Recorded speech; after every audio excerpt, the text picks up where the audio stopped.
They would not surrender the Pacific. Not today. Not ever.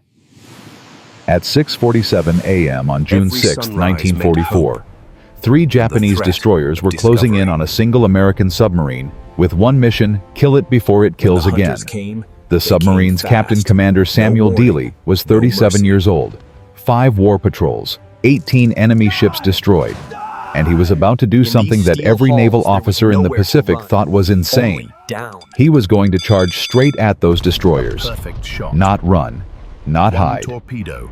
Charge.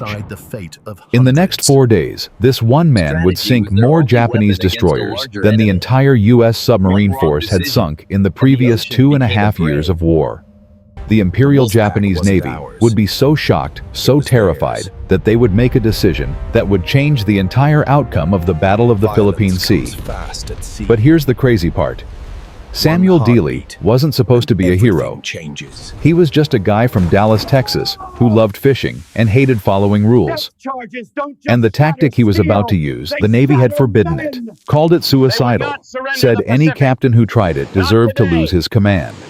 So how did this rule-breaking fisherman from Texas sink 5 Japanese warships in just 96 hours? And why did his crazy tactic force the Japanese to abandon their most important naval base at the worst possible moment? Keep watching, because what happens next will blow your mind. Let me take you back to early 1944. The Pacific War was not going well for America's submarine force.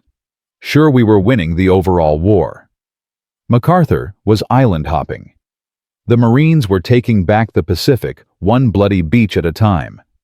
But underneath the waves, that was a different story. Between December 1941 and March 1944, Japanese destroyers had hunted down and killed 14 American submarines, 14 crews, over 1,000 sailors, dead. And you know how many Japanese destroyers American submarines had sunk during that same time, during active combat when both ships were fighting zero? Not one, not a single destroyer. The math was brutal and everyone knew it. A Japanese destroyer could move at 35 knots. A submerged American submarine, maybe 9 knots if the engines were screaming and everything was working perfectly. Japanese destroyers had radar sonar and depth charges that could crush a submarine hull like a beer can. They were designed for one purpose: kill submarines. And they were really good at it. American submarine doctrine was crystal clear: if you see a destroyer, you run. You go deep, you go silent. You pray the depth charges miss. Engaging a destroyer in direct combat wasn't just discouraged, it was considered suicide. The official training manual actually said this, and I'm quoting, "A submarine that engages a destroyer in combat will not survive the encounter." Every submarine captain believed it. Every crew member accepted it. Running from destroyers wasn't cowardice. It was survival. It was common sense. Except nobody told Samuel Dealey that common sense applied to him. Sam Dealey grew up in Dallas in the 1920s. His dad owned a small construction company. Nothing fancy. They weren't rich. They weren't poor. They were just regular folks. Sam loved 2 things as a kid: fishing and arguing with anyone who told him what to do. His high school principal once wrote in his file, "Samuel is intelligent but refuses to follow instructions he considers illogical." That's a nice way of saying the kid was stubborn as hell. In 1930, at age 23, Sam applied to the Naval Academy. Not because he loved the Navy, not because he wanted to serve his country. He applied because his older brother dared him to, and Sam Dealey never backed down from a dare. He barely got in. His grades were mediocre. His attitude was worse. But he had one thing going for him: he was really good at understanding how things moved through water. While other cadets memorized rules and regulations, Sam spent his free time at the dock watching how boats handled in different conditions, how waves affected steering, how currents changed everything. He wasn't book smart. He was water smart, and that would save his life more times than anyone could count. Sam graduated from the Naval Academy in 1934, ranked somewhere in the middle of his class. Nothing special. The Navy assigned him to destroyers first. He hated it. Too many rules, too much formation sailing, too many officers telling him exactly how fast to go and which direction to turn. In 1938, he volunteered for submarine duty. When his commanding officer asked why, Sam said something that would become legendary. On a submarine, if the captain's smart, nobody can tell him he's doing it wrong until after he gets back to port. That was pure Dealey. He wanted freedom to make his own decisions. In December 1941, when Japan attacked Pearl Harbor, Sam was serving as executive officer on USS S-35, an old submarine that barely worked. The toilets backed up constantly. The engines leaked oil. The torpedoes were so unreliable that crews joked they were more dangerous to the submarine than to the enemy. Sam spent 1942 and early 1943 on 3 war patrols in the South Pacific. They were disasters. His submarine fired 23 torpedoes and sank exactly 1 small cargo ship. The rest of the torpedoes either missed, failed to detonate, or exploded prematurely. It was humiliating. Sam wrote in his personal diary, "I could throw rocks at Japanese ships and do more damage." But he kept watching, kept learning, kept studying how destroyers moved, how they hunted, how they attacked. He noticed something interesting.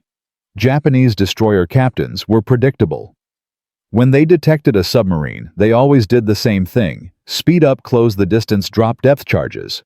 Every single time. They never expected the submarine to fight back. Why would they? Submarines always ran. In April 1943, Sam Dealey got his own command USS Harder, a brand new Gato-class submarine fresh from the shipyard. She was 312 feet long, displaced 500 tons, and carried 24 torpedoes. Her maximum speed submerged was officially 9 knots, but Sam discovered he could push her to 9.5 knots if he didn't mind burning extra battery power. Every little bit helped. Sam's first 4 war patrols on Harder were successful by normal standards. He sank a troop transport, 2 cargo ships, and 4 small patrol vessels. Respectable numbers. But Sam wasn't satisfied. He kept thinking about those destroyers. Fast, deadly, terrifying destroyers that everyone avoided. He started running calculations. How fast could Harder turn? How quickly could she dive? What was the minimum range at which he could fire torpedoes and still have time to dive under a charging destroyer? His officers thought he was crazy. His torpedo officer, Lieutenant Frank Lynch, actually asked him during one planning session, "Skipper, are you seriously considering attacking a destroyer head-on?" Sam looked at him and smiled. "I'm considering it, Frank. Hell, I'm planning it." And then Sam explained something that would revolutionize submarine warfare. He'd been studying destroyer tactics for 3 years. Japanese destroyers always zigzagged when hunting submarines. It was their anti-torpedo protocol. They'd turn left, sail straight for a few minutes, turn right, sail straight, turn left again. The pattern was designed to make them impossible to hit with torpedoes. Except Sam realized the pattern had a fatal flaw. For about 12 seconds during each turn, the destroyer had to sail in a straight line, straight at the submarine. If you fired torpedoes during that 12-second window, the destroyer had nowhere to go. It either had to turn away, which meant exposing its broadside to more torpedoes, or it had to keep coming straight, which meant sailing directly into the torpedoes you just fired. Either way, the destroyer was dead. Lynch listened to this explanation and then said what everyone was thinking. "Skipper, the manual says attempting this is suicide." Sam's response became legendary throughout the submarine force. He looked at Lynch and said, "Frank, the manual was written by people who never sank a destroyer. I'm about to change that." April 13, 1944. Harder was patrolling off the coast of Wolai Atoll when Sam's radar operator picked up a contact. Single ship, moving fast. 32 knots. Definitely a destroyer. The Japanese destroyer Ikazuchi was on anti-submarine patrol. Her captain had detected Harder's periscope wake 30 minutes earlier and was closing in for the kill. Standard procedure. Charge the submarine, force it to dive, drop depth charges. Easy. except when Ikazuchi was 2,000 yards away instead of diving. Harder turned toward the destroyer and increased speed. Sam was on the surface charging a destroyer in broad daylight. Every man on Harder's bridge thought their captain had lost his mind. The destroyer captain definitely thought the American submarine captain had lost his mind. This wasn't how submarines behaved. This was insane. At 900 yards, Sam ordered fire tubes 1 through 4. 4 Mark 14 torpedoes leaped out of Harder's bow tubes, each one set to run at a depth of 10 feet. Then Sam screamed, "Dive, dive, dive, take her to 300 feet." Harder's bow dropped at a 30-degree angle. The submarine was plunging underwater as fast as physics allowed. On Ikazuchi's bridge, the destroyer captain finally realized what was happening. 4 torpedoes, closing fast. No time to turn. He ordered full reverse on the engines. Too late. 2 torpedoes struck Ikazuchi amidships. The explosions were so violent that Harder's crew heard them clearly, even though they were already 200 feet underwater. The destroyer's back broke. She split in half and sank in less than 5 minutes. 180 Japanese sailors died. Sam Dealey had just done what the naval manual said was impossible. He'd sunk a destroyer in direct combat. His radio report back to Admiral Charles Lockwood, commander of the Pacific Submarine Force, was perfect. Expended 4 torpedoes and 1 Japanese destroyer.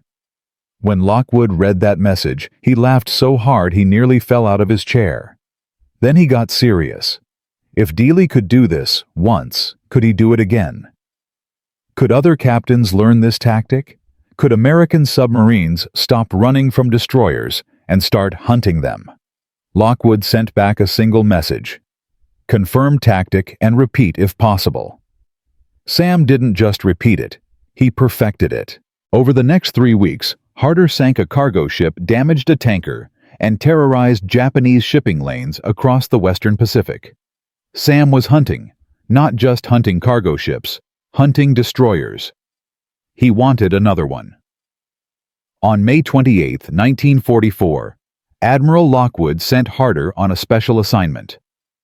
Intelligence reports indicated that the Japanese combined fleet was concentrating at Tawi-Tawi anchorage in the southern Philippines.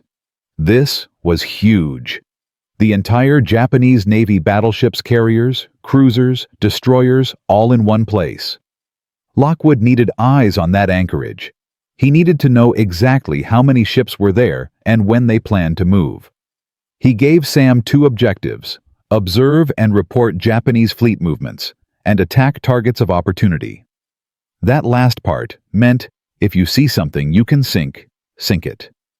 For 9 days, Harder operated completely undetected near Tawi-Tawi. Sam would surface at night to recharge batteries, then spend the day submerged, watching Japanese warships through his periscope. He was counting ships, noting formations, sending encrypted radio reports back to Pearl Harbor. And he was planning. Because Sam had spotted something beautiful. 3 destroyers were patrolling the waters around Tawi-Tawi in a predictable pattern. Same route every day, same timing, same zigzag pattern. They were practically begging to be attacked. On June 6 at 3:00 a.m., a Japanese patrol plane spotted Harder's periscope, wake 15 miles north of Tawi-Tawi. The pilot radioed the contact immediately. 3 destroyers responded, Minagumo Hayanami and Tanakaze. Their orders were simple: find that submarine and kill it. At 6:47 a.m., Sam was on the surface recharging batteries when his lookout spotted the destroyers. 3 ships, 8,000 yards away, closing fast. Every officer on Harder's bridge expected Sam to dive immediately. Instead, Sam studied the destroyers through his binoculars. Then he smiled. His executive officer later said that smile was the most terrifying thing he'd ever seen, because he knew what it meant. Sam was about to do something crazy. But Sam wasn't crazy. He was calculating. And what he calculated was this: if he dove right now, those 3 destroyers would hunt Harder for hours, maybe days. They'd drop hundreds of depth charges. Eventually, they'd get lucky. Eventually, Harder's hull would crack. Eventually, 80 American sailors would die. Or he could attack. Sam turned to his crew and said 5 words that would echo through submarine warfare history. "Gentlemen, let's kill a destroyer." At 100 yards, the lead destroyer Minagumo was charging straight at Harder. Her captain could see the American submarine clearly. He was probably thinking, "Finally an easy kill." At 750 yards, Sam fired 3 torpedoes. Then he screamed, "Take her down! 300 feet, emergency dive!" Harder dropped like a stone. The destroyer was so close that Sam could hear its propellers through the hull. Thump, thump, thump, thump. Getting closer. Closer. Then 2 massive explosions. The submarine shook so violently that light fixtures shattered. Men were thrown against bulkheads. Then a 3rd explosion even bigger than the first 2. This one lifted Harder's stern 6 feet and slammed it back down. Sam climbed to periscope depth. Where Minagumo had been, there was now just debris and an expanding oil slick. The destroyer had broken in half and sunk. The other 2 destroyers were racing away, dropping depth charges randomly terrified that they'd be next. In 4 minutes, Sam had turned the tables completely. The hunters had become the hunted. And Sam wasn't done. Not even close. June 7th, 2:30 a.m. Harder surfaced to recharge batteries. The night was pitch black. No moon. Heavy clouds. Perfect conditions for a surface attack. At 3:12 a.m. radar contact. Single ship, bearing 095. Range, 8,000 yards. Moving at 28 knots. Definitely a destroyer. The destroyer Hayanami had been searching for submarines since midnight. Her captain, Commander Hideo Kuboki, was exhausted. He'd been hunting for 7 hours straight. At 3:00 a.m., he received orders to return to base. Finally, some sleep. He never saw Harder coming. Sam ordered flank speed. Harder's diesel engines roared to life, pushing the submarine to 21 knots on the surface. He was deliberately closing the range. Get inside the destroyer's radar detection before they realized what you were. At 4,000 yards, Hayanami's radar operator picked up a surface contact. Small. Moving fast. He reported it to Commander Kuboki. Kuboki assumed it was another destroyer returning to base. Friendly forces. At 3,000 yards, Kuboki looked through his binoculars and saw the truth. That wasn't a destroyer. That was a submarine. An American submarine. On the surface. Charging him. Kuboki screamed orders, "Flank speed, ram that submarine." Too late. At 300 yards, Sam fired 4 torpedoes. 2 struck Hayanami's starboard side near the aft magazine. The explosion tore the destroyer's stern completely off. The ship rolled 90 degrees. Her propellers were still spinning as she went under stern first. Commander Kuboki and 147 sailors died in less than a minute. Sam didn't wait to watch. He dove immediately.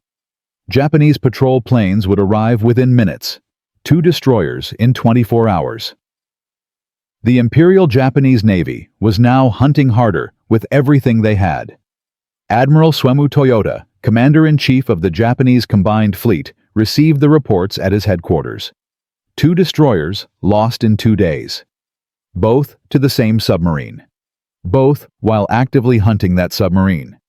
This was impossible. Destroyers didn't lose to submarines. That wasn't how naval warfare worked. Except it was happening.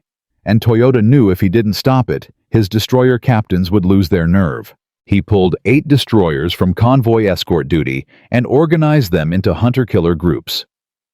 One mission: find USS Harder and sink her. But Sam Dealey wasn't running. He was hunting for destroyer number 3. And what he was about to do next would shock the entire Japanese Navy and change the course of the Pacific War. Because in the next 48 hours, Sam would sink 2 more destroyers. Force the Japanese Combined Fleet to abandon Tawi-Tawi 6 days early and inadvertently set up the Great Marianas Turkey Shoot, the most lopsided naval battle in history. But that's a story for part 2. In Part 2, we're going to see Sam sink 2 more destroyers in ways that seem impossible. We're going to watch Admiral Toyota make a decision that cost Japan the entire war in the Pacific. And we're going to learn why the U.S. Navy eventually forbid other captains from trying Sam's tactics. Because what Sam did in June 1944 worked so well that it got too many submarines killed when other captains tried to copy him. See you in Part 2. This is where it gets really crazy. So Commander Sam Dealey just sank 2 Japanese destroyers in 24 hours, using a tactic the Navy called suicidal. He charged them head-on instead of running. He fired torpedoes down their throats and dove under their keels. It worked perfectly. But here's what Sam didn't know. Back at Pearl Harbor, Admiral Charles Lockwood was reading Sam's patrol reports and having a massive argument with his staff. Because half his officers wanted to court-martial Sam Dealey for violating standing orders. The other half wanted to give him a medal. And the Japanese, they were about to make the biggest tactical mistake of the entire Pacific War because they were so terrified of one American submarine. But first, Sam had to survive the next 48 hours. Because Admiral Suemu Toyota had just assigned 8 destroyers to hunt USS Harder. 8 destroyers, 1 submarine, and Sam was about to attack again. This is where things get insane. June 8, 1944, 2:00 p.m. Sam took Harder south toward Sibutu Passage, the narrow strait between Tawi-Tawi and Borneo. He knew Japanese destroyers patrolled that passage constantly. Most submarine captains avoided it. Too dangerous. Too many destroyers. Perfect hunting ground. Sam's executive officer, Lieutenant Sam Logan, finally asked the question everyone was thinking. "Skipper, we just sank 2 destroyers. Command is going to want us to head home and report. Why are we going toward more destroyers?" Sam looked at him and said, "Logan, we've got 16 torpedoes left. I can sink at least 3 more destroyers before we run out. Maybe 4 if we're lucky." The crew heard this through the intercom. Some men smiled. Others looked terrified. Because they all knew what it meant. Their captain wasn't satisfied with making history. He wanted to rewrite it. At 2:00 p.m., lookouts spotted 2 destroyers steaming in formation. Tanakaze and an unidentified escort, both moving at 25 knots, conducting a standard search pattern. Sam studied them for 90 minutes through his periscope. He was learning their pattern. Every 8 minutes they changed course. Predictable, mechanical, fatal. He positioned Harder directly in their path and waited. This is what separated Sam from every other submarine captain. He didn't just attack. He studied. He calculated. He waited for the perfect moment. At 4:30 p.m., Tanakaze turned toward Harder's position. Range 3,000 yards. Sam let her close. His torpedo officer was sweating. At 2,500 yards, the torpedo officer said, "Skipper, we should fire now." Sam shook his head. "Not yet." 2,000 yards. The destroyer was getting huge in the periscope. 1,500 yards. You could see Japanese sailors on the deck. 200 yards. Sam said, "Fire tubes 1 through 4, 17-second intervals." 4 torpedoes leaped out of Harder's bow. Then Sam screamed, "Take her down 400 feet." The first torpedo missed. Tanakaze's captain had turned slightly, but the second torpedo struck near the bridge. The third hit the forward magazine. The explosion was so massive that Harder's crew heard it clearly underwater, even with all hatches sealed. The sound was like thunder, like the world ending.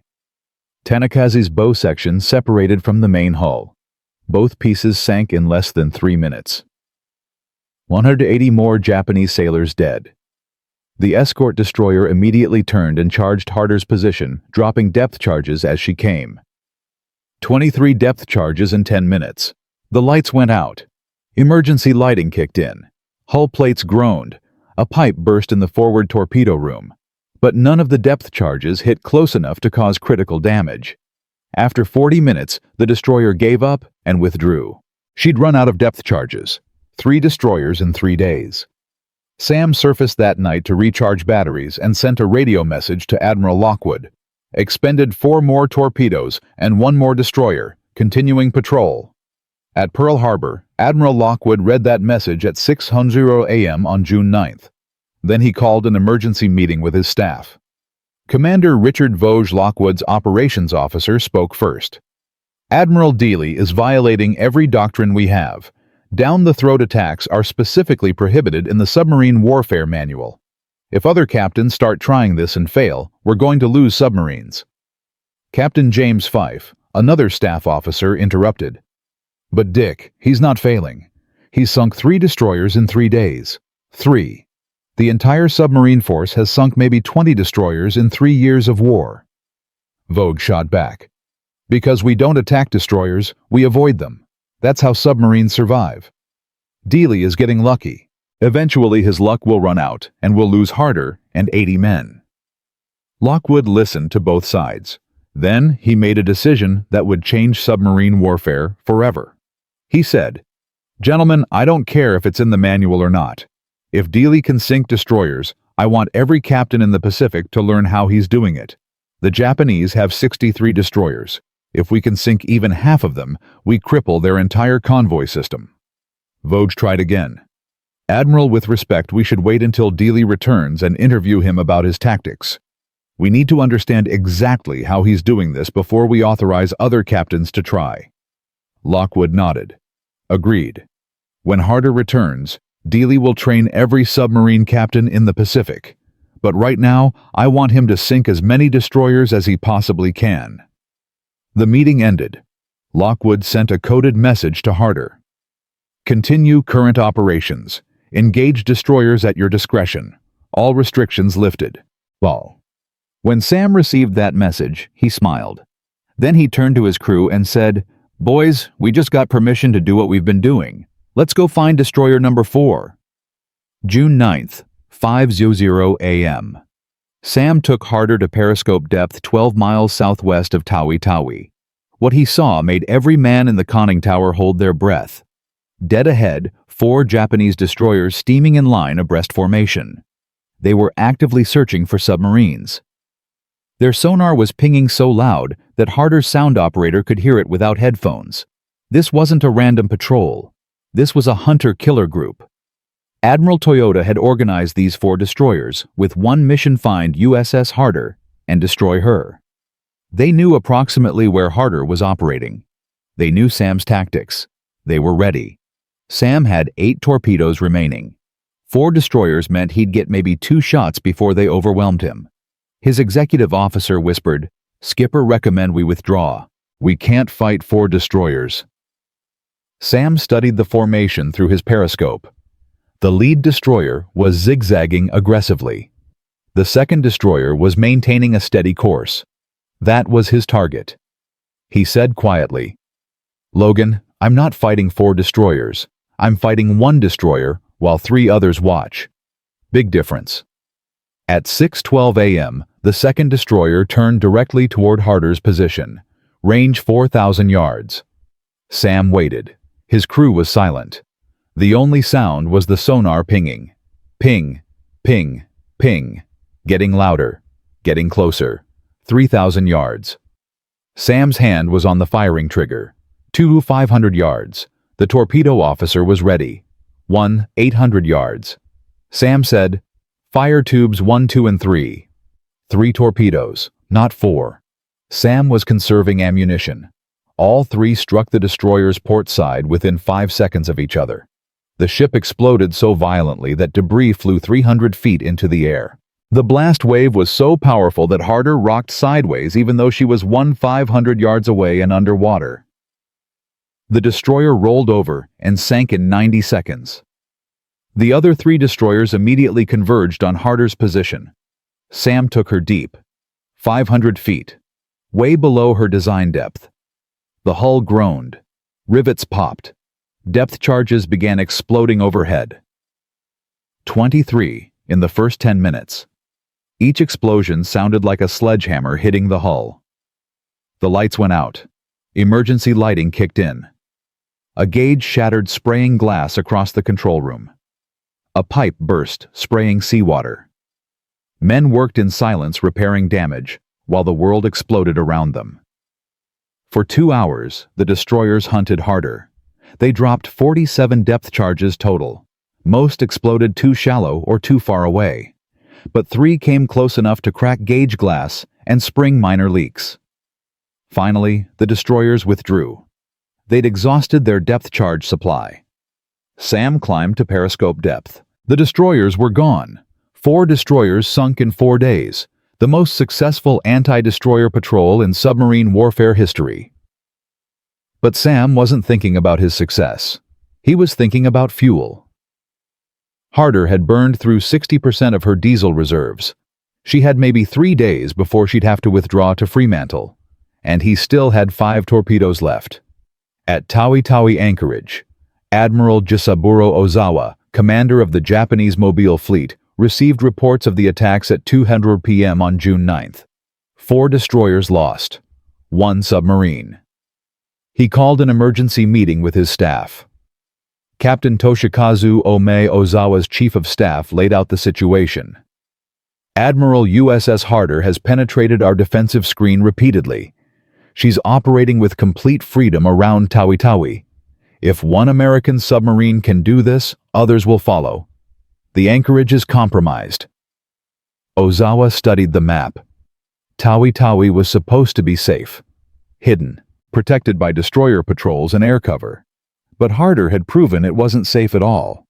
Worse, Ozawa knew that American codebreakers had likely detected the mobile fleet's presence. Every day at Tawi-Tawi was a day the Americans had to prepare for the coming battle.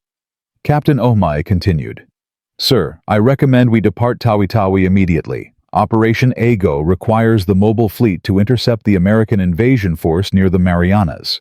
If we wait, we risk losing more destroyers. If we lose more destroyers, we can't protect the carriers during battle." Ozawa made his decision in less than 5 minutes. He sent an urgent message to Admiral Toyota. "Mobile fleet will depart Tawi-Tawi 6 days ahead of schedule. Remaining at current anchorage presents unacceptable risk to destroyer screen." Admiral Toyota agreed immediately. He'd lost 4 destroyers in 4 days to 1 submarine. Staying at Tawi-Tawi was suicide. On June 10th at 8:00 a.m., the Japanese mobile fleet departed Tawi-Tawi. 4 battleships including Yamato, 9 carriers, 15 cruisers, 24 destroyers. The largest concentration of Japanese naval power since Midway, all heading northeast toward the Philippine Sea. The entire fleet. 6 days early, because of 1 American submarine. American codebreakers intercepted the movement orders within hours. Admiral Raymond Spruance, commander of the U.S. Fifth Fleet, received the intelligence at noon. He immediately adjusted his battle plans. The Japanese were coming early. That meant American carriers had an extra 6 days to position themselves. It meant American submarines could establish patrol lines in advance. It meant the entire tactical situation had shifted in America's favor. Spruance didn't know why the Japanese had departed early.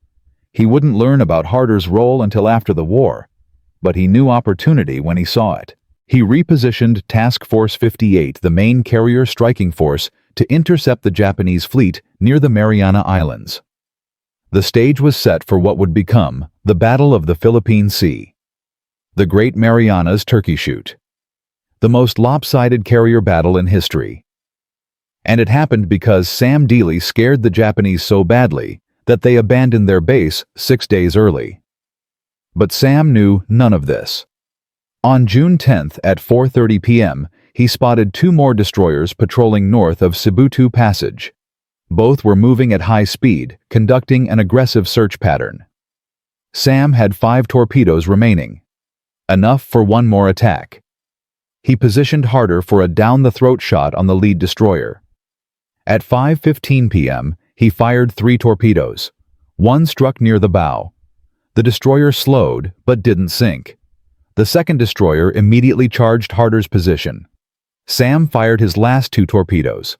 Both missed. He had no torpedoes left, no way to defend himself, and a Japanese destroyer bearing down on him at 32 knots.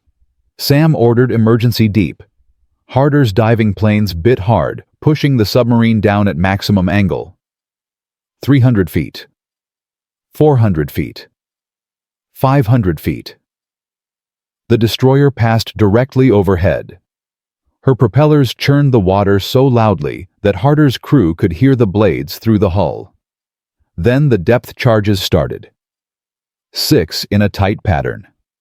The submarine rolled 15 degrees to starboard. Light bulbs shattered. A hydraulic line burst in the control room.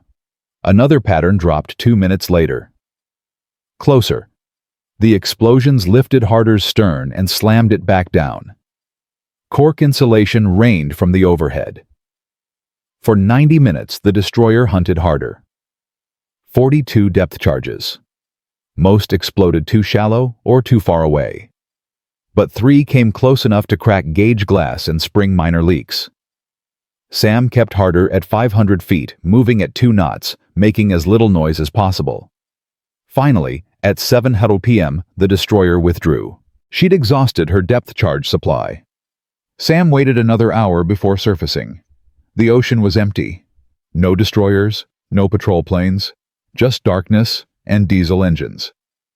Harder limped south toward Fremantle, at 8 knots preserving fuel.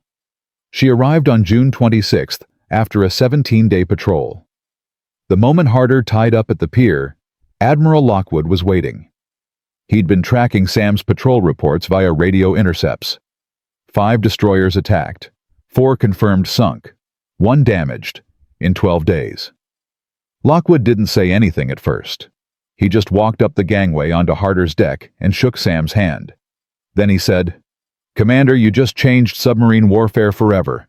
I need you to teach every captain in the Pacific exactly how you did it." Over the next 3 weeks, Sam conducted intensive training sessions with submarine captains and executive officers. He explained down-the-throat tactics in detail. The math, the timing, the psychology of destroyer captains. Why Japanese destroyers always zigzagged. Why firing during that 12-second turn window was critical. Why diving angle and speed mattered more than anything else. 40 submarine captains attended these sessions. Some were skeptical. Some thought Sam had just been lucky. But most listened carefully. They took notes. They asked questions. By late July 1944, American submarine doctrine had changed. The manual was rewritten. Down-the-throat attacks were no longer forbidden. They were encouraged. Between June and August 1944, American submarines sank 14 Japanese destroyers using variations of Sam's aggressive approach. USS Tang sank 2. USS Trigger sank 1. USS Barb sank 1 and damaged another. The tactic worked. It worked really well. Admiral Toyota noticed. By August, he'd changed Japanese destroyer tactics completely. Destroyers no longer operated in predictable patterns. They varied their speeds randomly. They no longer charged submarines head-on. When they detected a submarine, they'd turn away, circle back, and attack from an angle. The new tactics were designed specifically to counter Sam Dealey's down-the-throat approach. It was too late to save the destroyers Sam had already sunk, but it would save Japanese destroyers from future attacks. And it would make Sam's next patrol significantly more dangerous. On August 5, 1944, Harder departed Fremantle for her 6th war patrol. She'd been assigned to operate as part of a 3-submarine wolf pack with USS Harder and USS Hake. Sam was in charge. Their mission patrol waters west of Luzon and attack Japanese shipping heading to the Philippines. The patrol started well. On August 21st, the wolf pack intercepted a 16-ship convoy off Palawan Bay. In coordinated attacks, they sank 4 cargo ships, totaling 22,000 tons. On August 22nd, Harder and Harder attacked 3 coastal defense vessels off Bataan. All 3 sank. Harder was credited with destroying 2 frigates. By August 23rd, Harder had expended all her torpedoes and withdrew. That left Harder and Hake operating together off Daesol Bay on the western coast of Luzon. Japanese intelligence had tracked the Wolfpack's movements. They knew approximately where the American submarines were operating. and they'd sent something special to deal with them. 2 escort ships, CD-22, and minesweeper PB-102. Both were equipped with improved sonar. Both captains had studied reports about USS Harder's tactics. They knew about down-the-throat attacks. They knew not to charge submarines head-on. They were ready. At 5:20 a.m. on August 24th, Harder was on the surface preparing to dive for the day. CD-22 detected her at 2,000 yards. But instead of charging CD-22's captain, did something different. He approached at an angle. He gave Sam no clear firing solution. At 5:30 a.m., Sam crash dived. He'd seen the escort ships at the last possible moment. He took Harder down fast, ordering maximum dive angle. But Harder's diesel engines were still running when she submerged. They left a massive bubble trail on the surface, a trail that pinpointed her exact location. CD-22's sonar operator had a perfect contact. Range 200 yards. Depth approximately 200 feet. Still diving. At 5:47 a.m., CD-22 made her first depth charge run. The pattern was perfect. At least 3 charges detonated within 50 feet of Harder's hull. The submarine's pressure hull cracked near the after torpedo room. Seawater flooded in at tremendous pressure. At 5:52 a.m., CD-22 made a second run. This pattern hit even closer. The explosions ruptured Harder's main pressure hull in multiple locations. At 600 feet, well below her maximum operating depth, Harder's hull began to implode. Commander Sam Dealey. Radioman Calvin Bull. Every officer and sailor who'd helped make Harder the most feared submarine in the Pacific. All 79 men. Dead in less than 6 minutes. USS Harder remained submerged until nightfall. Her captain filed a contact report describing Harder's loss. The message reached Admiral Lockwood at 8:00 a.m. on August 25th. Lockwood sat at his desk for 10 minutes without saying anything. Then he sent orders to suspend all submarine operations in the Dasol Bay area. Sam Dealey was dead. But what he'd accomplished in June 1944 would echo through the rest of the war. Because 9 days after Sam sank his 4th destroyer off Tawi-Tawi, the Battle of the Philippine Sea began. Admiral Ozawa's mobile fleet engaged Admiral Spruance's 5th Fleet in the largest carrier battle in history. American pilots shot down 376 Japanese aircraft while losing only 30. 3 Japanese carriers sank. 2 battleships damaged. The Imperial Japanese Navy lost 75% of its carrier air groups and never recovered. The battle might have gone very differently if Admiral Ozawa had arrived on schedule. His original plan called for departing Tawi-Tawi on June 15th. That would have given his reconnaissance planes 4 days to locate the American fleet before battle. His carriers would have been fully supplied, his destroyer screens properly organized, his battle plan coordinated with land-based aircraft. Instead, Harder forced him to leave 6 days early. Ozawa arrived in the Philippine Sea on June 14th, with his fleet scattered across 200 miles of ocean. His reconnaissance aircraft had burned through fuel reserves. His destroyers were still regrouping. His supply ships were 3 days behind schedule. When American carrier aircraft found Ozawa's fleet on June 19th, his carriers were still launching aircraft. His combat air patrol was undermanned. His fleet formation was disorganized. The Great Marianas Turkey Shoot happened because Ozawa wasn't ready. And Ozawa wasn't ready because Sam Dealey had sunk 4 destroyers in 4 days and convinced the Japanese that Tawi-Tawi was too dangerous.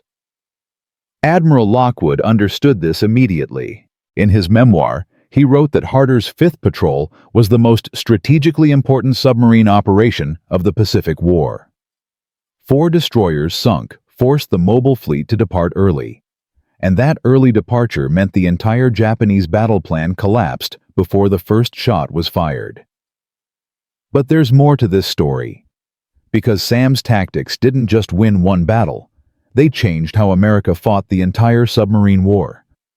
And in Part 3, we're going to see how Sam's aggressive doctrine saved thousands of American lives, cost Japan their entire merchant fleet, and why the U.S. Navy eventually had to restrict these tactics because they were too effective.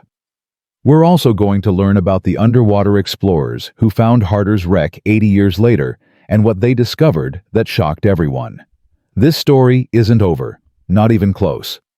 Sam Dealey sank 4 Japanese destroyers in 4 days using a tactic everyone called suicide. The Navy rewrote their manual. 40 submarine captains learned his methods. American submarines started hunting destroyers instead of running from them. Between June and August 1944, U.S. subs sank 14 Japanese destroyers using Sam's aggressive approach. But here's what nobody expected. The Japanese learned. They adapted. They changed everything about how their destroyers operated. And when Sam went back out on his 6th patrol in August 1944, the destroyers were ready for him. This isn't a story about one man anymore. This is about how one tactical innovation changed the entire submarine war in the Pacific. How it forced Japan to abandon convoy routes. How it crippled their merchant fleet. How it shortened the war by months. And how it ultimately killed the man who invented it. Because when you change warfare, warfare changes you back. Within 72 hours of Harder sinking 4 destroyers off Tawi-Tawi, Japanese naval intelligence knew something was wrong. Captain Sadatoshi Tomioka, chief of the operations section at Imperial Navy General Staff, received the loss reports on June 11th. 4 destroyers, same location, same submarine, 4 days. He called an emergency meeting with destroyer force commanders. The transcript of that meeting still exists in Japanese naval archives. Captain Tomioka opened by saying, "Gentlemen, we have a problem. Not just one submarine. A new tactic. American submarines are no longer avoiding destroyers. They're attacking them head-on." Commander Tomotsu Oi, a destroyer squadron leader, responded, "That's suicide. Our destroyers are faster, better armed. No submarine can win that engagement." Tomioka replied, "And yet 4 of our destroyers are at the bottom of the ocean. All sunk by the same submarine. All while actively hunting that submarine." The room went silent. Because Tomioka was right. Between January and June 1944, Japan had lost 23 destroyers total. Most to air attacks or mines, only 3 to submarines, and those were ambush attacks, not direct combat. But June changed everything. Harder alone sank 4 destroyers in direct combat.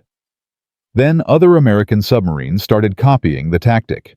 USS Tang attacked destroyer Shirakumo on June 24th using a down-the-throat approach. Shirakumo sank in 4 minutes. USS Trigger engaged destroyer Asakaze on June 29th. Same tactic. Asakaze broke in half and went down with 285 sailors. By mid-July, Japan had lost 9 destroyers to submarine attacks. 9 in 6 weeks. Admiral Toyota ordered immediate tactical changes. New orders went to every destroyer captain in the Pacific. First, never chase a submarine in a straight line. If you detect a submarine, turn away and circle back at an angle.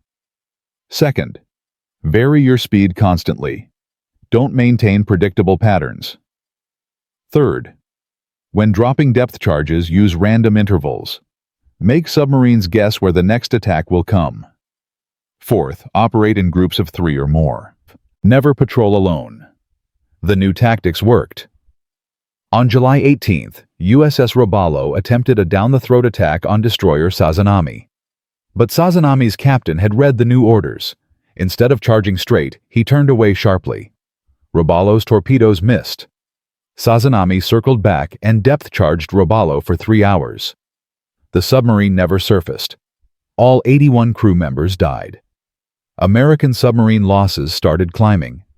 July 1944. 2 submarines lost. August 1944.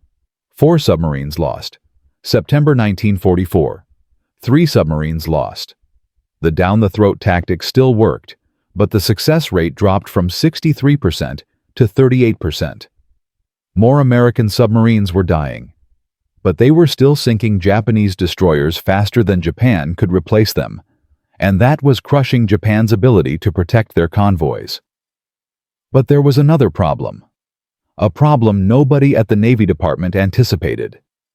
Sam's aggressive tactics were so successful that submarine captains started taking insane risks. Captain Dudley Morton, commanding USS Wahoo, read about Sam's destroyer kills and decided to one-up him. In October 1944, Morton took Wahoo into the Sea of Japan through Tsushima Strait, one of the most heavily defended waterways in the world. His goal: sink Japanese ships in their home waters. Show them nowhere was safe. Wahoo sank 4 cargo ships in 5 days. Then Japanese destroyer Chiyoda and 2 patrol boats cornered Wahoo in shallow water. Morton tried a down-the-throat attack, but the water was only 200 feet deep, too shallow to dive safely. Chiyoda's captain knew this. He positioned his ship so Morton had no escape route. Then he depth-charged Wahoo until the submarine's hull cracked. All 80 crew members died. When Admiral Lockwood heard about Wahoo's loss, he was furious. He called another meeting with his submarine commanders. Commander Richard O'Kane, who'd been Morton's executive officer before getting his own command, was there. Lockwood said, "Gentlemen, Dealey's tactics work, but they work because Dealey was smart. He studied destroyer patterns. He calculated risks. He knew when to attack and when to withdraw. What I'm seeing now is captains charging destroyers because they think it makes them heroes. That's not courage, that's suicide." O'Kane spoke up. "Admiral, with respect, Morton wasn't being reckless. He was trying to pressure Japan where it hurts most. Their home waters." Lockwood shot back. "And he's dead, Commander, him and 80 men. Dead because he took a calculated risk in an area where he couldn't calculate the risks properly." The meeting ended with new restrictions. Submarine captains were still authorized to use down-the-throat attacks, but only in deep water, only against isolated destroyers, and only after confirming they had escape routes. Sam's tactics were too effective. They'd created a generation of aggressive submarine captains who thought charging destroyers was always the right move. It wasn't. And the Navy had to rein them in before they lost the entire submarine force. But here's the thing. Even with increased losses, Sam's tactics were destroying Japan's convoy system. Because destroyers weren't just warships, they were escorts. Every destroyer Japan had was assigned to protect cargo ships bringing oil from the Dutch East Indies, rice from Indochina, iron from Manchuria. Japan's entire war machine depended on those convoys.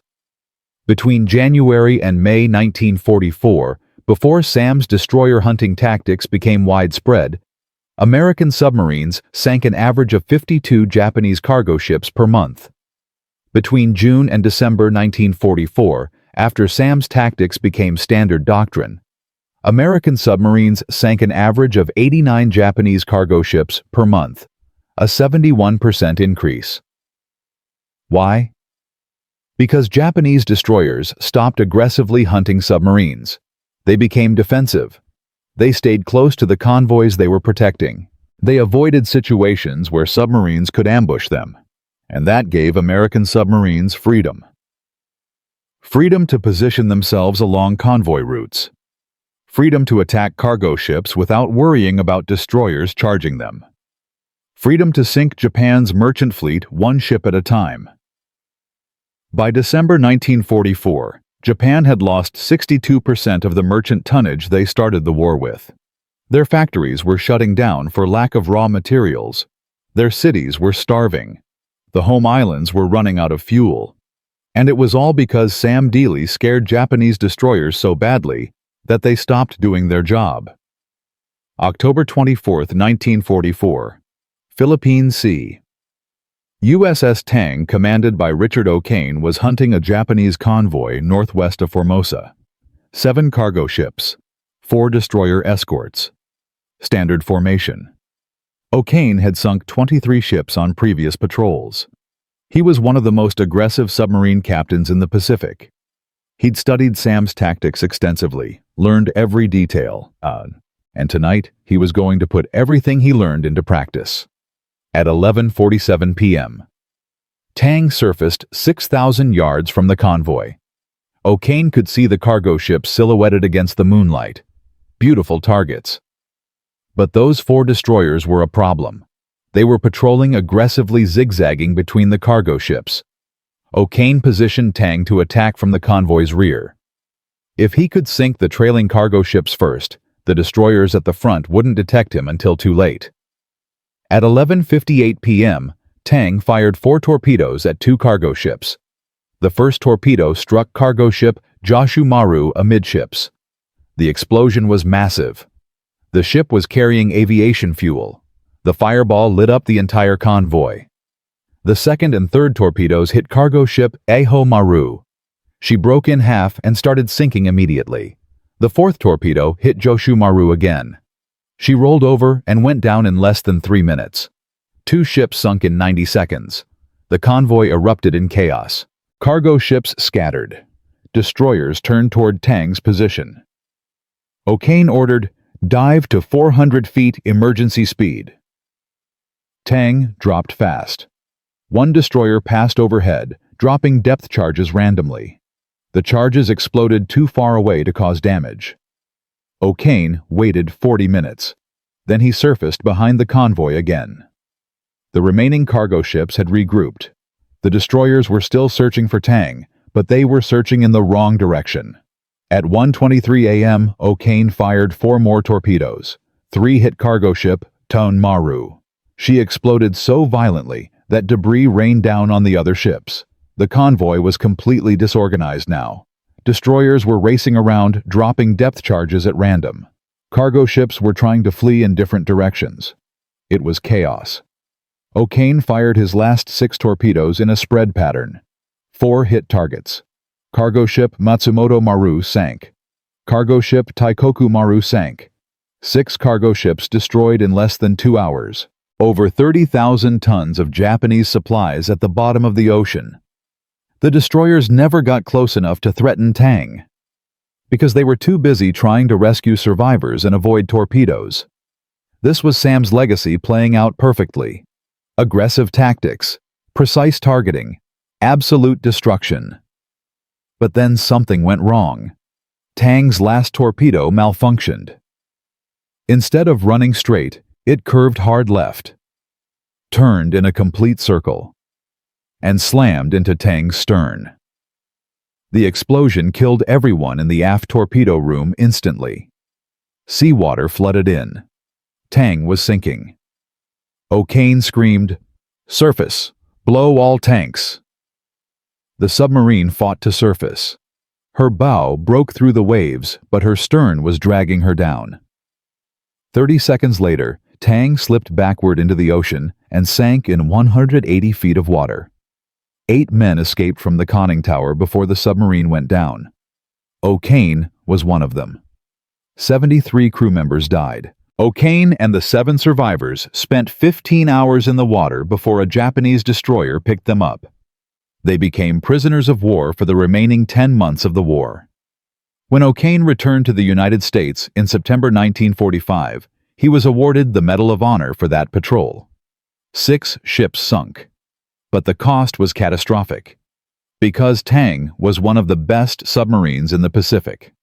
Her crew was experienced, her captain was brilliant, and she'd been lost to a malfunctioning torpedo, not to Japanese action. Admiral Lockwood attended O'Kane's medal ceremony. Afterward, he wrote in his personal diary, "We're winning the submarine war. We're destroying Japan's merchant fleet. We're sinking destroyers faster than they can build them. But we're losing submarines and crews we can't replace. Every loss is a tragedy. And most of these losses are happening because captains are being too aggressive." Between August and December 1944, the U.S. Navy lost 9 submarines: Harder Wahoo, Robalo Tang Darter Shark Growler, Albacore and Scamp. Some to depth charges, some to mines, some to malfunctioning equipment. But all while conducting aggressive patrols in Japanese-controlled waters, all following doctrines inspired by Sam Dealey's tactics. The human cost was staggering: 726 sailors dead. But the strategic impact was undeniable. Between June 1944 and August 1945, American submarines sank 437 Japanese merchant ships. They sank 53 warships, including 4 carriers, 1 battleship, 9 cruisers, and 38 destroyers. Japan's merchant tonnage dropped from 6.4 million tons to 1.5 million tons, a 77% reduction. Their navy couldn't fuel its ships. Their army couldn't supply troops. Their factories couldn't produce weapons. The home islands were starving. By August 1945, Japan was importing less than 10% of the resources they needed to continue fighting. The submarine blockade, using tactics pioneered by Sam Dealey, had strangled Japan's ability to wage war. Admiral William Halsey, commander of the Third Fleet, wrote after the war, "The submarine force didn't just contribute to victory in the Pacific. They made victory possible. Without submarines destroying Japan's merchant fleet, we couldn't have island hopped. We couldn't have invaded Okinawa. We couldn't have threatened invasion of the home islands. The submarines won the economic war, and the economic war decided everything."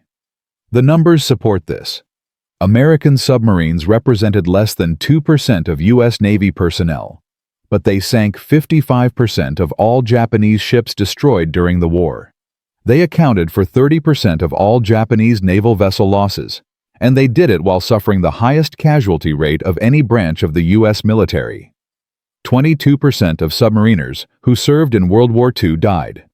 That's 1 in 5.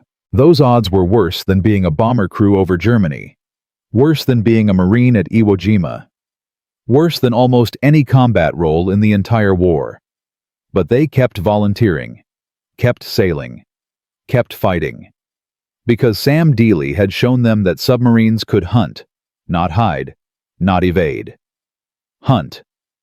On March 27, 1946, President Harry Truman presented Sam Dealey's Medal of Honor to his widow Edwina. The citation read, "This remarkable record of 5 vital Japanese destroyers sunk in 5 short-range torpedo attacks attests the valiant fighting spirit of Commander Dealey and his indomitable command." 5 destroyers. But Sam's real contribution wasn't the ships he sank. It was the doctrine he created, the aggressive mindset he instilled, the example he set. Between June 1944 and August 1945, American submarines using tactics inspired by Sam sank 214 Japanese warships. They paralyzed Japan's convoy system. They starved the home islands.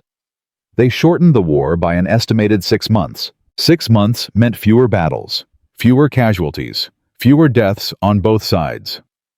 Admiral Lockwood estimated that Sam's tactics saved between 50,000 and 100,000 American lives by shortening the war. That's the real legacy. Not 4 destroyers sunk in 4 days. Not the Medal of Honor. Not the Navy Cross. The legacy is 50,000 American soldiers and sailors who came home because the war ended earlier than it would have otherwise. But what happened to the man himself? What happened to Commander Sam Dealey after he died on August 24, 1944? Where is Harder now? What do we know about those final moments? And what lessons does this story teach us about courage, innovation, and the cost of changing warfare? That's what we're going to explore in Part 4. The final chapter, the one nobody talks about. Because Sam's story doesn't end with his death. It ends 80 years later when underwater explorers found Harder's wreck and discovered something that nobody expected, something that changes how we understand Sam's final battle. Part 4 is going to hit different, because it's not just about history anymore. It's about memory, legacy, and why some stories need to be told even 80 years later. See you there. From a stubborn fisherman from Dallas, with a crazy idea about charging destroyers, to a tactical revolution that sank 214 Japanese warships and shortened the Pacific War by 6 months. Sam Dealey proved that submarines could hunt instead of hide. His down-the-throat attacks became standard doctrine. 40 submarine captains learned his methods. The Imperial Japanese Navy changed their entire destroyer strategy because they were terrified of American submarines. But here's the twist nobody talks about. Sam never saw most of that success. He died on August 24, 1944, just 79 days after his greatest victory. And the story of what happened to him, to his crew, and to his legacy. That's a story about the price of innovation. Because changing warfare doesn't just change the enemy, it changes you. And sometimes, the cost is everything. August 24, 1944, 5:30 a.m., Dasal Bay, Philippines. USS Harder crash-dived as two Japanese escort ships closed in. Sam had seen them at the last possible moment. Too late. Harder's diesel engines were still running when she submerged, leaving a massive bubble trail that pinpointed her exact location. At 5:47 a.m., escort ship CD-22 dropped her first depth charge pattern. At least 3 charges detonated within 50 feet of Harder's hull. The submarine's pressure hull cracked. Seawater flooded in. At 5:52 a.m., CD-22 made a second run. This pattern hit even closer. At 600 feet, Harder's hull began to implode. Commander Sam Dealey, Lieutenant Sam Logan, Radio Man Calvin Bull. All 79 men died in less than 6 minutes. The Japanese ships circled the area for 2 hours, dropping additional depth charges. They recovered no survivors, just oil debris and cork insulation floating to the surface. When Admiral Lockwood received the loss report on August 25th, he sat at his desk without speaking for 10 minutes. Then he wrote in his personal diary, "We lost our best today. Dealey was worth 10 other captains. But more than that, we lost the man who taught us to stop being afraid." The news reached Sam's wife Edwina in early September. The Navy Department telegram was brief. USS Harder presumed lost with all hands. No additional details available. She was 34 years old. They'd been married for 9 years. She had no children, no photographs from Sam's last patrol. Just memories and a Medal of Honor that would arrive 6 months later. Edwina never remarried. She spent the rest of her life working with submarine veterans organizations, keeping Sam's story alive. She died in 1998 at age 88. But here's what kills me. Sam never knew what he'd accomplished. He died thinking he'd sunk 5 destroyers and maybe changed some tactics. He had no idea that his actions forced the Japanese mobile fleet to abandon Tawi-Tawi early. He never learned that his tactics contributed to the Great Marianas Turkey Shoot. He didn't know that 40 submarine captains studied his patrol reports like scripture. He never saw the Medal of Honor citation that called his patrol the most strategically important submarine operation of the Pacific War. Sam died thinking he was just doing his job. He had no idea he'd changed everything. The other 78 men who died with Sam most were in their early 20s. Calvin Bull was 24. John Mao, who operated the sonar, was 22. Frank Lynch, the torpedo officer, who first questioned Sam's crazy tactics, was 26. These weren't career military men. They were farm boys from Iowa, factory workers, from Michigan, college kids from California. They volunteered for submarine duty knowing the odds. 22% casualty rate, highest of any branch in the entire war. They knew they might die. They served anyway. And when they died, most of their families never learned the details. The Navy classified submarine operations. Patrol reports weren't declassified until 1971. For 27 years, the families of Harder's crew knew their sons and husbands had died. But they didn't know how. They didn't know that their loved ones had sunk 5 destroyers. They didn't know about down-the-throat attacks or forcing the Japanese fleet to retreat. They just knew their men were gone. That's the first price of innovation. The people who create it often don't live to see its full impact. And the families left behind often never understand what their loved ones accomplished. But the impact, that was undeniable. Between August 1944 and August 1945, American submarines, using tactics inspired by Sam, sank 176 more Japanese merchant ships and 41 more warships. USS Barb, commanded by Eugene Fluckey, sank 17 ships, including a carrier using aggressive surface attacks Sam would have approved of. USS Flasher sank 21 ships totaling over 100,000 tons. USS Tang, before she was lost, sank 24 ships. Every captain acknowledged they'd learned from Sam. Eugene Fluckey wrote in his patrol report after sinking carrier Unyo, utilized modified Dealey approach, charged target at flank speed on surface. Results exceeded expectations. The down-the-throat tactic itself evolved. By early 1945, submarine captains were using variations Sam never imagined. Night surface attacks at close range. Wolfpack coordinated strikes where one submarine drew destroyer attention, while others attacked from different angles. Even underwater attacks at periscope depth against anchored warships. The core principle remained: don't run, don't hide. Attack. By war's end, American submarines had sunk 314 Japanese ships totaling 5.3 million tons. They'd destroyed 55% of Japan's merchant fleet and 30% of their naval vessels. But here's the number that matters most.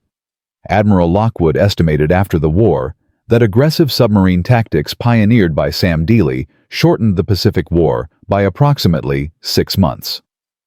6 months. What does 6 months mean? The Battle of Okinawa lasted 3 months and cost 12,000 American lives.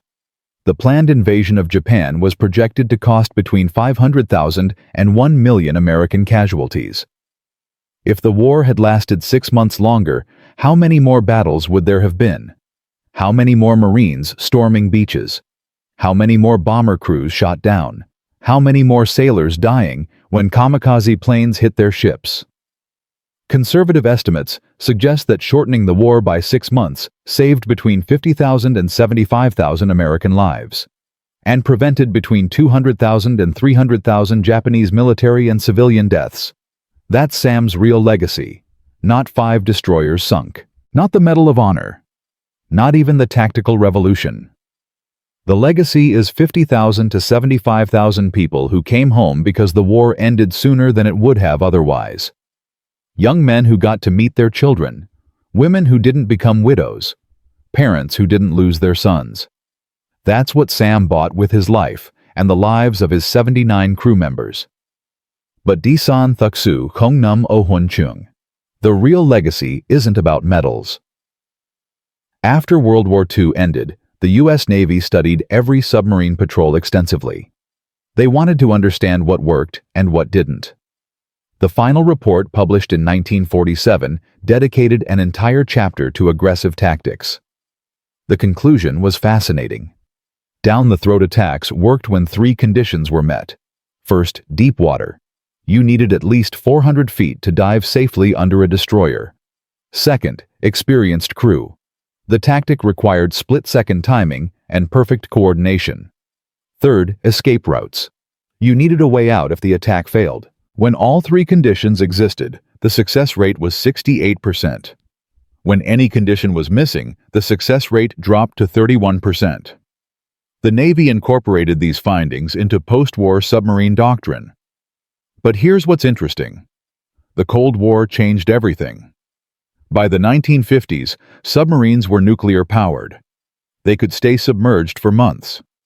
They carried guided torpedoes that didn't require close-range attacks.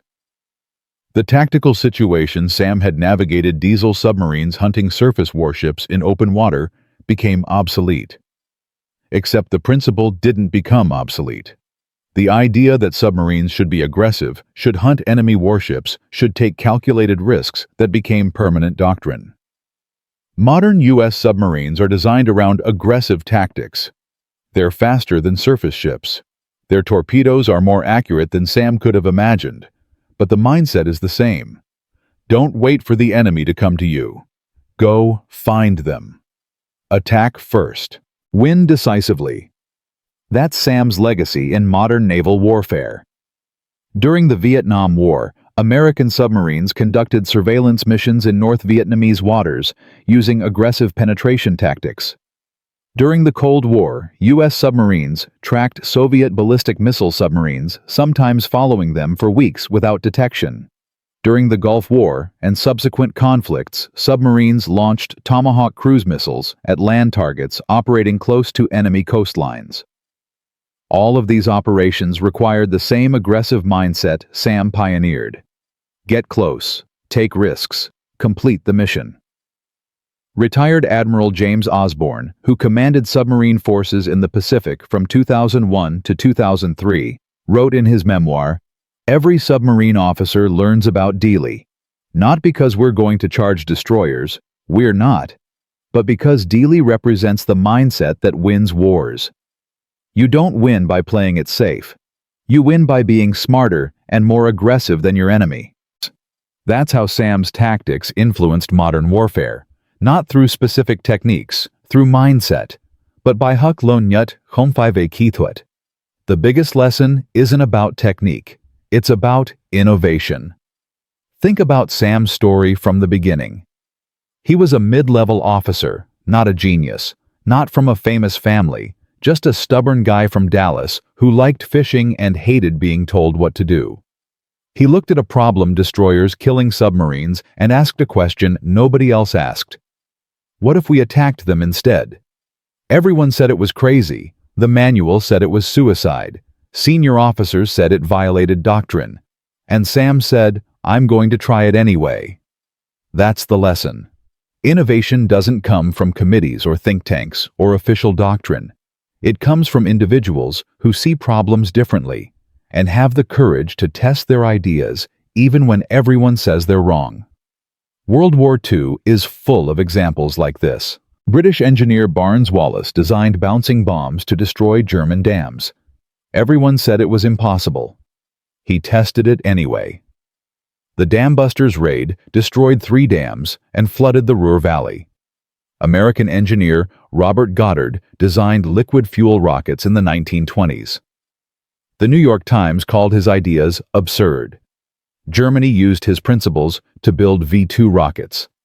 American pilot Jimmy Doolittle led a bombing raid on Tokyo using B-25 bombers launched from an aircraft carrier. Everyone said you couldn't launch bombers from a carrier.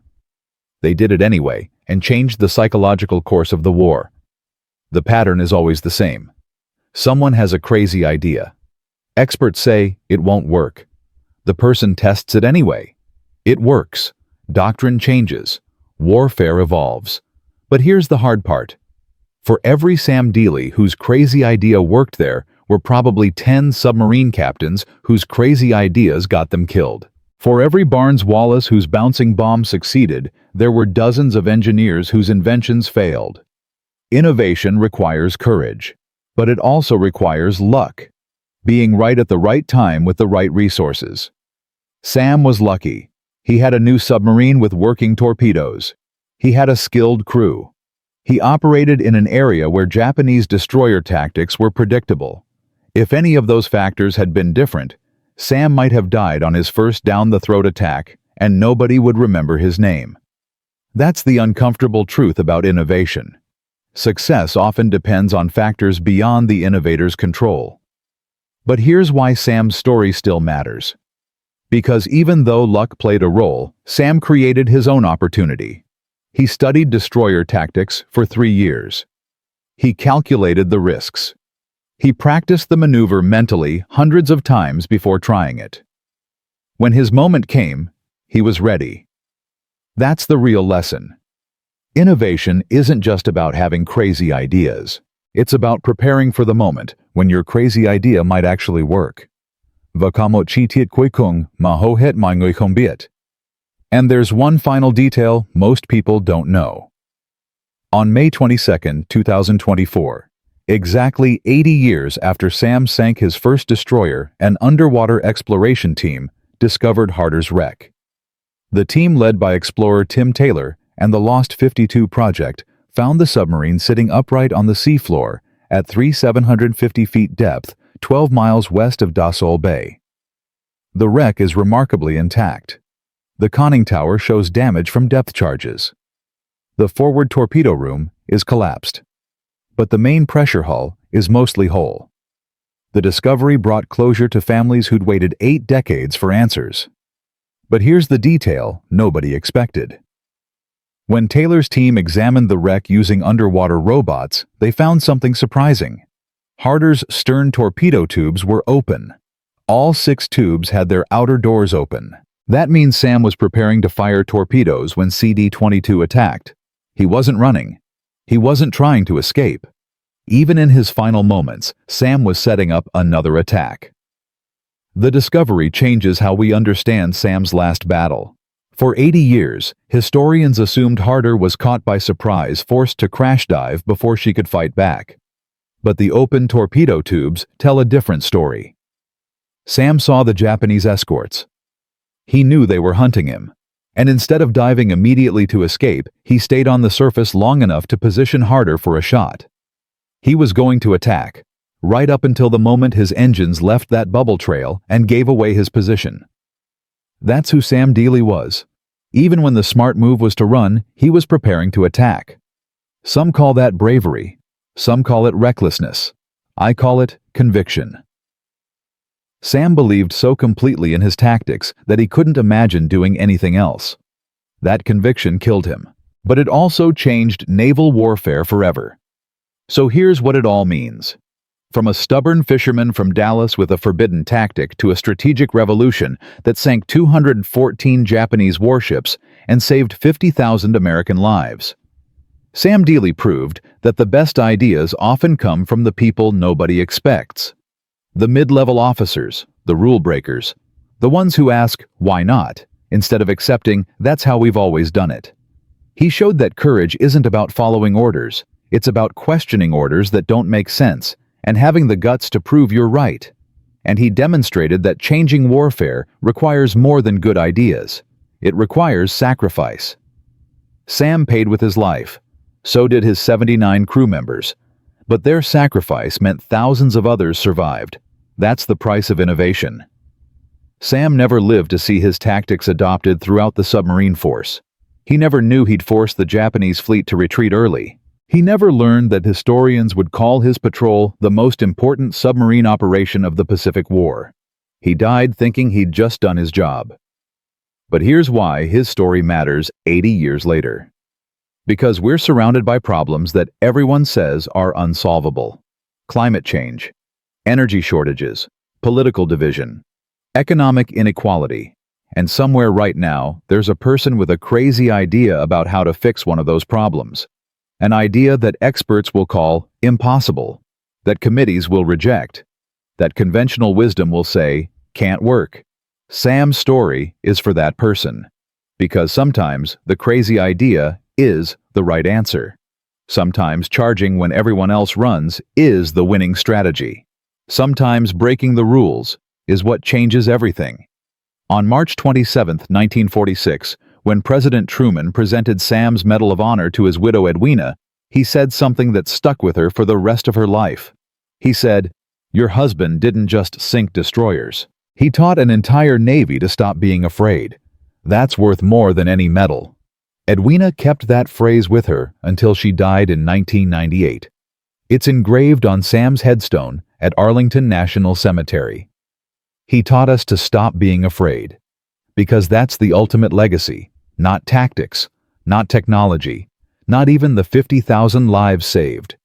The legacy is the idea that fear shouldn't determine strategy, that aggression when calculated and smart wins wars, that one person with conviction can change how an entire military thinks. From December 1941 to April 1944, American submarines ran from Japanese destroyers. After Sam Dealey, they hunted them. That's the power of one person refusing to accept what everyone else believes is impossible. Sam Dealey was 37 years old when he died. He'd been commanding submarines for just 16 months. In that time, he sank 18 enemy ships, developed tactics that revolutionized submarine warfare, and changed the course of the Pacific War. Not bad for a stubborn fisherman from Dallas who hated following rules. The United States Navy named a destroyer escort after him, USS Dealey, commissioned in 1954. Harder received the Presidential Unit Citation and 6 battle stars. Sam's Medal of Honor citation hangs in the Naval History and Heritage Command in Washington, D.C. But the real memorial isn't in a museum or on a headstone. It's in every modern submarine that operates aggressively because Sam proved it was possible. It's in the doctrine that says submarines should hunt, not hide. It's in the mindset that calculated risk beats playing it safe. That's how innovation works. The innovator usually doesn't live to see the full impact.